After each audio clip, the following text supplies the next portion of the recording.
Anne-Sophie Lapix, son départ officialisé, un regain d'audience avant ses adieux sur France 2. Anne-Sophie Lapix et le 20h de France 2, c'est bientôt fini.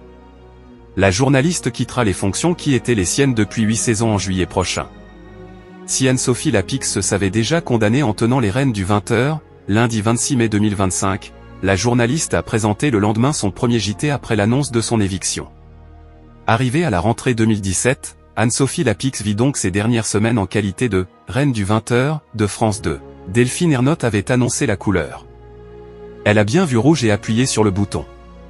Tout en remerciant sa collaboratrice, la patronne du service public souhaite pouvoir compter à la rentrée sur le talent d'Anne-Sophie Lapix et travaille avec elle sur de nouveaux projets au sein de France Télévisions, a-t-elle précisé dans un communiqué.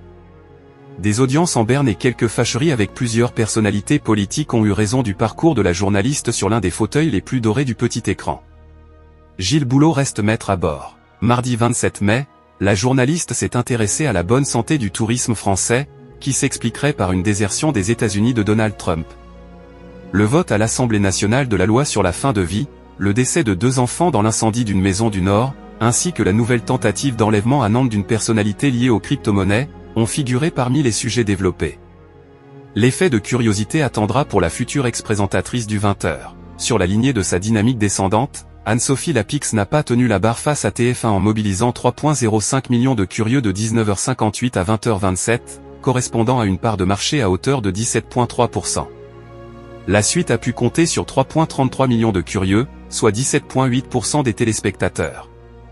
En face, Gilles Boulot a convaincu 4,69 millions de fidèles, représentant 26,2% en part d'audience.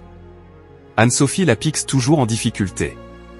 7 jours plus tôt, Julien Arnaud avait fait bien mieux en rassemblant 3,72 millions d'individus, soit 21,4% des Français devant leur petit écran. Un an plus tôt, le JT de la chaîne publique avait séduit 3,30 millions d'érudits, 17,3%. L'après Anne-Sophie Lapix pourrait se trouver du côté des animateurs en place dans Télématin. Les noms de Julien Arnaud et Maya Loquet reviennent avec insistance.